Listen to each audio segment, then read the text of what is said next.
Have you ever wondered how a vacant commercial site can transform into a vibrant community hub, blending residential, commercial, and even childcare spaces? Welcome to the Commercial Real Estate Insights podcast. I'm your host, Steve Hamoen. Let's get right to it. In Stevens Point, Wisconsin, the former Shopko property is on the brink of a remarkable transformation. 3 developers have submitted proposals to the city's Redevelopment Authority, each offering a unique vision for the site.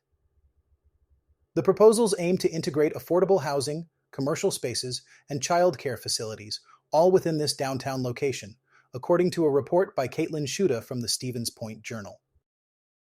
The first proposal comes from KCG Companies, which plans to construct a 52-unit affordable apartment building. This design includes a mix of 1, 2, and 3-bedroom units, with flexible commercial spaces on the first floor. Notably, KCG Companies has experience securing affordable housing tax credits, which they plan to utilize for this project. The company's proposal also highlights the inclusion of childcare facilities as a potential use for the commercial space.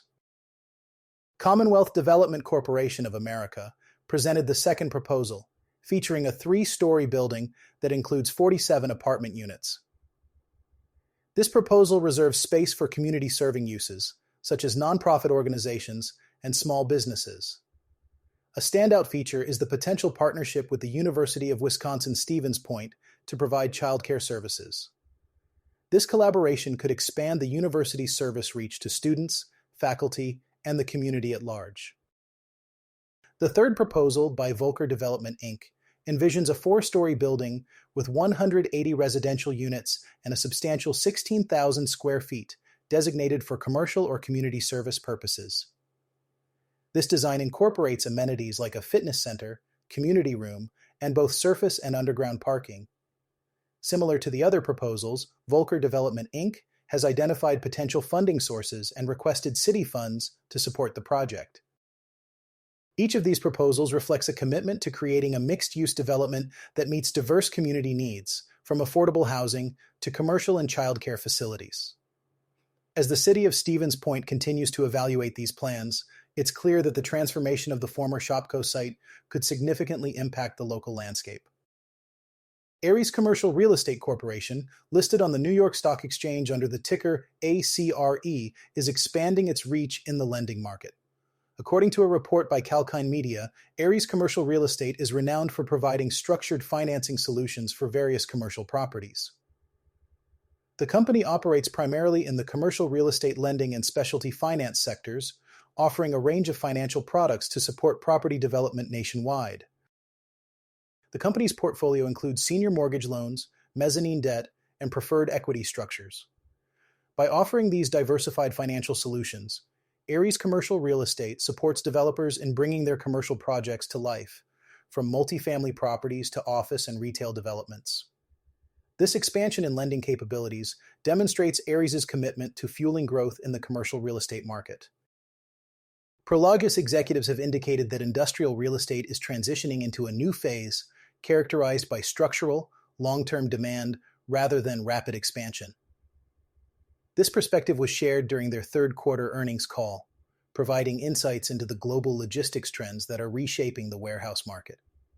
Chief Executive Officer Hamid Moghadam, in his final call before retiring, projected that warehouse rents will stabilize at significantly higher levels due to shifts in global trade and supply chain strategies. Moghadam highlighted that the rate of return and replacement costs are key factors driving long-term rents, with stabilization expected to occur on a higher trend line over time. This view is supported by findings from Deloitte and JLL, which indicate that while industrial leasing has decelerated slightly after years of exceptional growth, it remains supported by nearshoring and ongoing demand for advanced logistics facilities. Prologis. President Dan Leder emphasized the continued strength in build-to-suit and speculative projects across both United States and international markets. This strength is attributed to customers focusing on long-term efficiency rather than short-term uncertainties. Leder noted that large, well-capitalized corporations are leading the way in fostering broader market confidence, as observed by Newmark and NAIOP. The evolving supply chain strategies are heavily influencing demand, with reshoring and nearshoring, alongside policy-induced changes in tariffs and energy spending, reshaping logistics networks across major United States markets.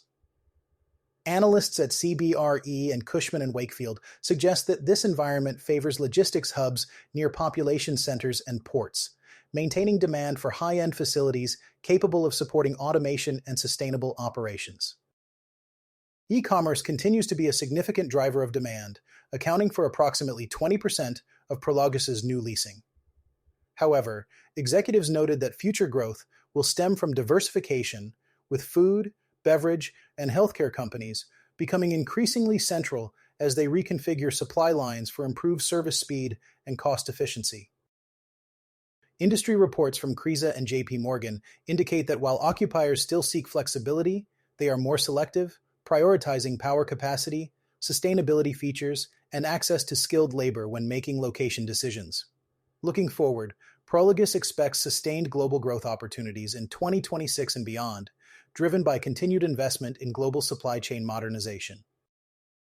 Chief Financial Officer Timothy Arndt expressed confidence in the company's ability to undertake a large volume of projects, reflecting broader expectations of renewed absorption rates over the next 12 to 18 months. This optimism aligns with the anticipated sustained growth in the industrial real estate sector. In our final segment today, we turn our attention to the vibrant real estate market of Miami Beach, where a hotel development site has been sold for a staggering $270 million. This transaction highlights the continuous allure of Miami's hospitality and real estate sectors, as reported by Brian Bandel of the South Florida Business Journal. The property in question is part of a $1 billion development plan, which underscores the significant investment and confidence in the Miami Beach area's growth potential. Such high-value transactions are not uncommon in this region, known for its luxury appeal and booming tourism industry. The sale is indicative of the broader trends in the hospitality industry, where developers are increasingly looking to upscale and expand existing facilities to meet the demand for luxury accommodations.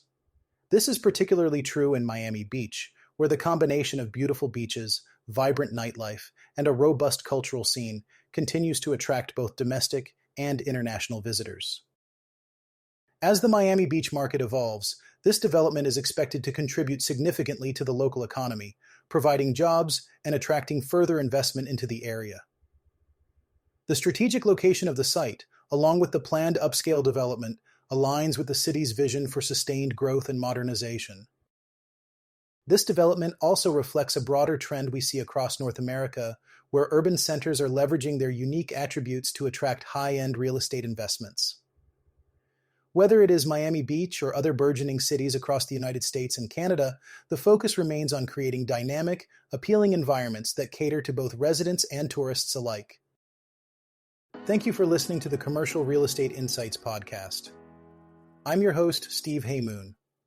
See you on the next one.